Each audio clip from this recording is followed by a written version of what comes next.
Bismillahirrahmanirrahim. Алла Таалаға чексіз мақтаулар болсын. Жана ақырғы пайғамбарымыз Мұхаммад Мұстафа саллаллаху алейхи вассаламға Алланың саламы жана салаваттары болсын. Ассаламу алейкум, урматтуу мұсылман бір туғандар. Жабраил алейхиссалам Алла Таала жаратқан ең чоң періштелердің бірі өзі. Ал Адам алейхиссаламдан баштап Мұхаммад алейхиссаламға чейинки бардық расулдарға вахий алып келіп тұрған. Ал периште өтө чоң болуп, 600 канаты бар. Анын күч кубаттуулугу жана чоңдугу ушундай. Бузулуп кеткен Лут алейхиссаламдын коому жашаган айылды бир канаты менен асманга көтөрүп жерге таштап жиберген. Ал периште өтө тез учкандыктан көз ачып жумгуча 7-чи асмандан жерге түшүп, жана жердин 7-чи асманга көтөрүлүп кала алат. Ал периште канатын жайганда жер менен асманды ороп калат. Жабир ибн Абдулла Аль-Ансари радиаллаху анху риваят кылат. Расулуллах саллаллаху алейхи вассалам вахий келүүсү бир аз токтоп калган учурда эстеп мындай дейт. Бир убакта жолдо бара жатканымда асмандан бир добуш угулду. Башымды көтөрүп караган элем, ошол Хира үңкүрүндө мага келген периште экен. Ал жер менен асмандын аралыгында бир күрсийде олтуруп алган экен.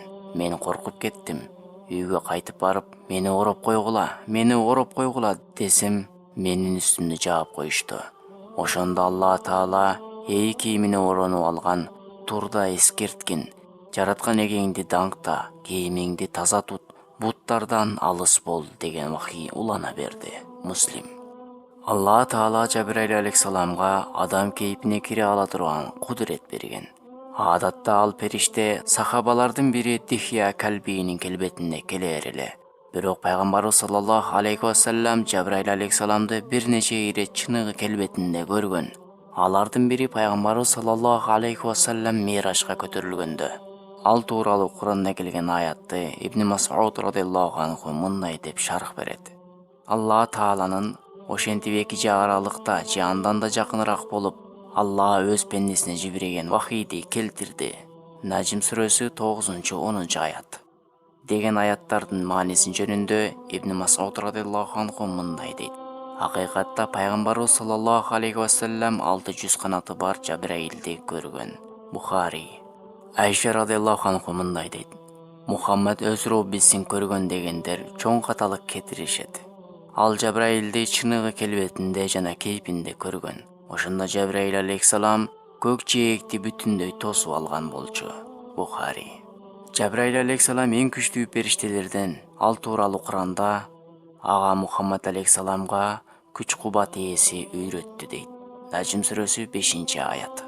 Мына ошондой күч кубат ээси болгон Жабраил алейхиссаламда Роббисинен эртелик кеч коркуп ага ибадат кылат. А бизчи текеберденебиз. Кайсыл кыйраткан нерсебизге текебердик кылабыз? Кайсы нерседен пайда болуп, кайсыл жерден чыкканыбызды эстейли. Ошондой улуу периштелер, улуу инсандар кың этпестен ибадат кылып келе жаткан убакта биз жөн эле ибадат кыла берсек болбойбу?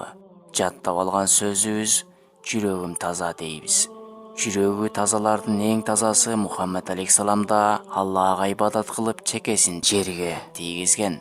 Биз жөн эле кайсарланбастан ибадатты баштай берсек болбойбу? Өлүм алыс эмес. Бизден чоңдор да, бизден кичинелер да өлүп кетип жатышат. Демек, биз да 60-ка чыкпастан өлүп кетишибиз мүмкүн экен го. Келгиле туугандар, бүгүндөн баштап намазды баштайлы. Ассаламу алейкум рахматуллах ва барак.